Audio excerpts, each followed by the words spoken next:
Good morning students. आज मैं आप लोगों को जेपीएससी से संबंधित कुछ महत्वपूर्ण प्रश्न बताने वाला हूं।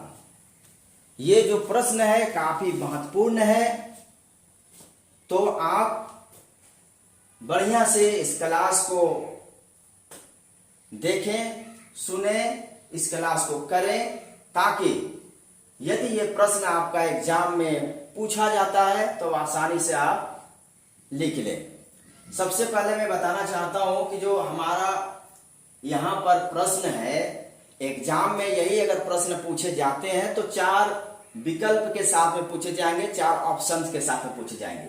ठीक है, तो यहां पर आपको 4 ऑप्शंस नहीं बता रहा हूं, बल्कि जो आंसर है वही मैं बता रहा हूं। तो जब आपको आंसर याद हो जाएगा तो फिर आपको जो विकल्प 4 ऑप्शंस होंगे, ठीक है, तो वो आप आसानी से लिख लेंगे। फिलहाल जो है हम डायरेक्ट यहाँ पर आपको आंसर बता रहे हैं। सबसे पहला क्या है कि महुआ डांड़ अभयारण्य झारखंड के किस जिले में है, ये एक प्रश्न है। ठीक है, तो इस प्रश्न का उत्तर है आपका लातेहार। ठीक है, लातेहार। अब यहाँ लातेहार भी रहेगा और इधर 3 जिला का नाम रहेगा, इनमें से कौन है, तो आपको लिख लेना है लातेहार। ओके, चलते हैं आगे। शासक पूरनमल के द्वारा किस मंदिर का निर्माण करवाया गया? शासक पूरनमल के द्वारा किस मंदिर का निर्माण करवाया गया? ठीक है, ये प्रश्न यदि पूछा जाता है तो आपको उत्तर क्या लिखना है? उत्तर होगा रांची स्थित पहाड़ी शिव मंदिर। ठीक है, शासक पूरनमल के द्वारा किस मंदिर का निर्माण करवाया गया, यदि ये प्रश्न पूछा जाता है तो फिर आपको क्या लिखना है? रांची स्थित पहाड़ी शिव मंदिर। क्लियर हो गया? चलिए आगे चलते हैं। तीसरा है मृत मछली से निकलने वाली दुर्गंध किन यौगिकों के कारण होती है? ये प्रश्न है। मृत मछली से निकलने वाली दुर्गंध किन यौगिकों के कारण होती है? तो ये तीसरा प्रश्न का उत्तर होगा अमीनो यौगिक। ठीक है, अमीनो यौगिक के द्वारा ये जो कारण होता है, इसी की वजह से मृत मछली से दुर्गंध निकलता है। क्लियर हो गया? आगे चलते हैं। 4 नंबर, आंजन धाम झारखंड के किस जिले में है?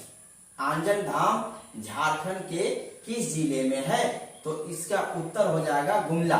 गुमला जिले में क्या है आपका? आंजन धाम है। ओके, आगे चलते हैं।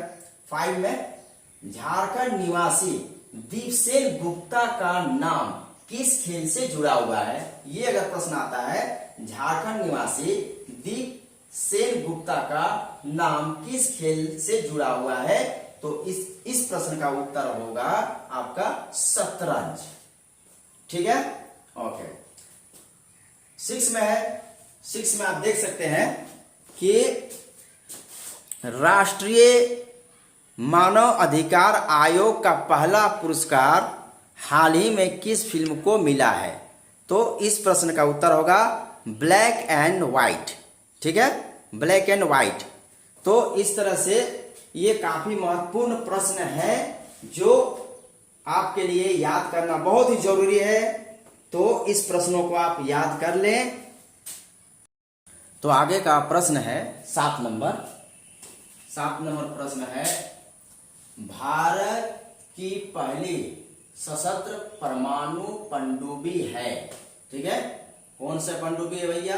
तो इसका उत्तर है INS अरिहंत। ठीक है, आपको याद कर लेना है, बिल्कुल आसान है, याद करने में कोई मुश्किल काम बिल्कुल नहीं है। ठीक, फिर आगे चलते हैं। संथाल परगना क्षेत्र को अति प्राचीन काल में क्या कहा जाता था? किसको? संथाल परगना क्षेत्र, ठीक है, को अति प्राचीन काल में क्या कहा जाता था? किस नाम से लोग उसको जानते थे? उत्तर हुआ नरीखंड। नरीखंड के नाम से जानते हैं। ठीक है, तो ऑप्शन आपको 4 आएंगे एग्जाम में। ठीक है, और उन्हीं में से आपका नरीखंड भी होगा। कहने का मतलब अगर ये सवाल आ जाता है तो आपका 4 ऑप्शन के साथ ही प्रश्न पूछे जाएंगे, तो आपको याद कर लेना है। चलते हैं आगे। सफाहोर आंदोलन किस आदिवासी समुदाय से संबंधित है? सफाहोर आंदोलन, ये आंदोलन है ये, ठीक है। सफाहोर आंदोलन किस आदिवासी समुदाय से संबंधित है? ठीक, तो आपका जो है आदिवासी समुदाय आपका 4 रहेंगे। ठीक, आपको आंसर याद कर लेना है संथाल। क्लियर हो गया। आगे चलते हैं। अंडी ओपोरतिपी नाम से प्रचलित विवाह किस आदिवासी समुदाय से है? बहुत ही महत्वपूर्ण प्रश्न आपको मैं बता रहा हूं, ठीक है, बहुत महत्वपूर्ण है, इसलिए आप इसे हर हाल में याद कर लेंगे। अंडी ओपोरतिपी नाम से प्रचलित जो विवाह है वो किस आदिवासी समुदाय से है? तो आपका उत्तर होगा हो, ठीक है। आदिवासी समुदाय क्या है? हो है, याद रखें। ठीक, आगे चलते हैं। पौधों में व्हाइट बर्ड रोग किसकी कमी से होता है? किसकी कमी से होता है?